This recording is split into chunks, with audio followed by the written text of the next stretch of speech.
27 September 2024 in New York, during the United Nations General Assembly, when it was time for Israeli Prime Minister Benjamin Netanyahu to speak. More than half of the diplomats protested by turning their backs on Netanyahu and walking out of the assembly. The message was very clear. Israel's bombing of Gaza and Lebanon. But what was the benefit of the walkout? After that, Israel also started attacks on Yemen.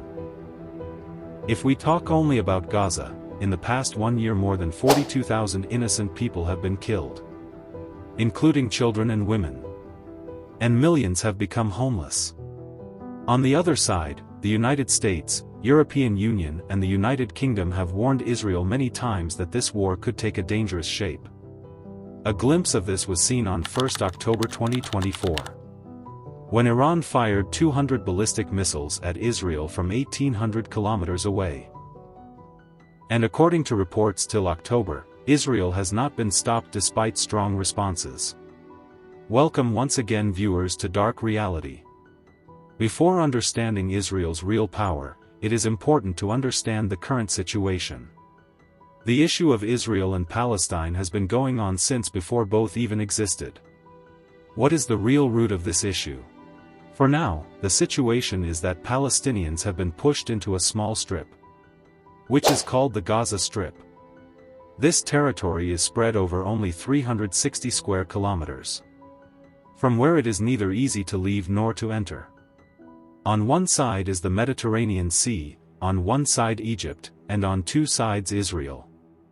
Only essential supplies are allowed, and that too only when Israel permits. That is why the international community considers Gaza the world's largest open-air prison. Gaza is currently under the control of Hamas, which is a militant wing.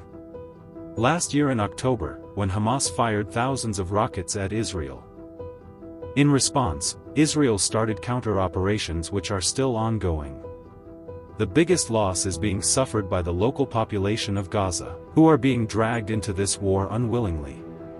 More than 42,000 people have been killed, including children. Thousands have become homeless and countless are injured. Gaza, which was once a city, now looks like a pile of millions of tons of rubble. Israel says it has done all this to eliminate the militant wing of Hamas, and will continue to do so. But people find it hard to believe that out of a population of around 500,000, 42,000 people could all be militants. To escape Israeli attacks, the local population of Gaza has only one option: to leave Gaza Strip and seek refuge in Lebanon. Yes, the same Lebanon where Israel's airstrikes are currently ongoing. But this is not easy. First one has to enter Jordan through Egypt via the Red Sea. Then from there to Syria, and finally to Lebanon. In Lebanon, Hezbollah has strong influence, which is an Iranian-backed militant group. And this group also helps Hamas in Gaza. But who exactly is Hezbollah?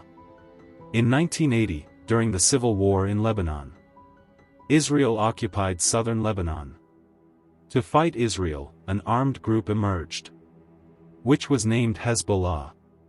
This group pushed Israel out of Lebanon. And since then, it has become a powerful political and militant force. Experts say this group is even more powerful than the Lebanese army. And it has support from Iran.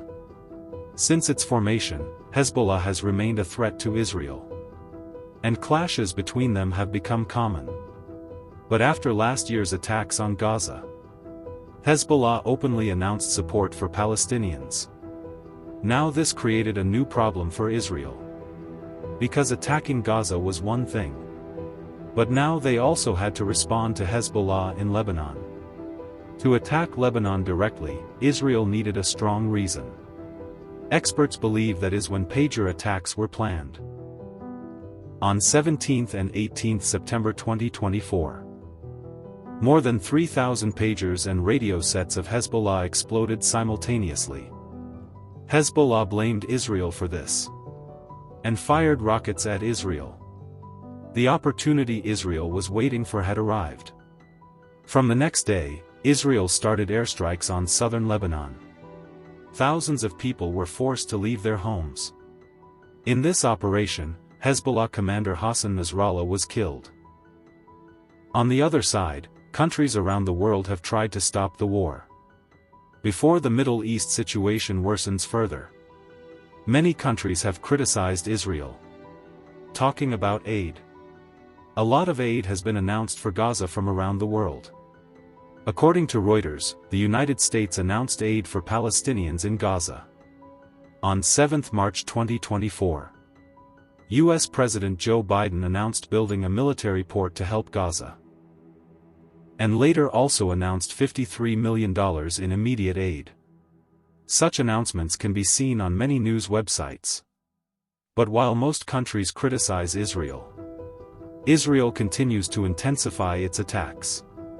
Why is it that this small country surrounded by Arab nations cannot be controlled? This issue has been raised multiple times in the United Nations Security Council. Representatives from different countries participate, and decisions are made through voting. These decisions are supposed to be followed. But every time a ceasefire agreement was reached, the United States used its veto power to reject it. Yes, the same United States, which announced millions of dollars in aid for Gaza. In June 2024, the U.S. itself proposed a ceasefire agreement, which was passed, but later vetoed. On one side, President Joe Biden says war is not in anyone's interest. On the other side, the U.S. uses veto power. According to Stockholm International Peace Research Institute, between 2019 and 2023, 69% of Israel's imported weapons came from the U.S. And the U.S. gives Israel $3.8 billion in military aid every year. All this information is publicly available. People say the U.S. talks about stopping attacks, but also supports Israel. That is why the war is increasing instead of decreasing, and could take a dangerous shape in the future. But an important question arises. Why is the U.S. doing this? The answer is linked to religion. According to a research by Wheaton College, a large population in the U.S. believes in the Bible. And many believe that the creation of Israel is according to the Bible. There is an organization in the U.S.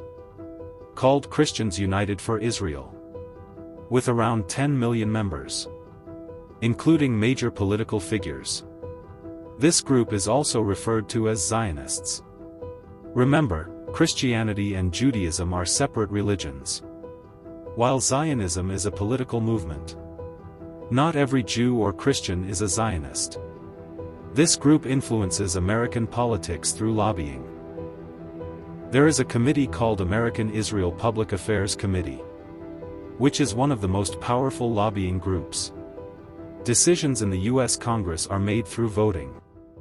If a powerful group influences most members, that is called lobbying. And in the U.S., lobbying is legal, but must be transparent. According to its website, this group works to implement pro-Israel policies.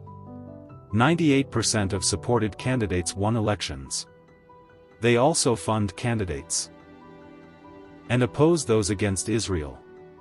Their influence has grown significantly. Meanwhile, South Africa filed a case in the International Criminal Court against Israel's actions in Gaza. This court is part of the United Nations, but not directly controlled by the U.S. In April 2024, the ICC chief prosecutor received a warning letter from U.S. senators, saying that if arrest warrants were issued against Israeli leaders, the U.S. would impose sanctions and restrict visas. The letter clearly stated, "If you target Israel, we will target you." The names of those senators are publicly available. Now talking about bonds. Governments issue bonds to raise money. In return, investors get profit. According to a report, after the war started, various U.S. states purchased billions worth of Israeli bonds. It appears that there are many reasons for U.S. support to Israel. One of the major reasons is strategic partnership. Due to tensions with Iran and long conflicts in the Middle East, the U.S. needs a strong ally. And Israel plays that role. Although ending the war is not impossible. Arab countries want a Palestinian state. But Israel does not accept a two-state solution. Hope you liked this video. Thank you for your support. See you in the next video.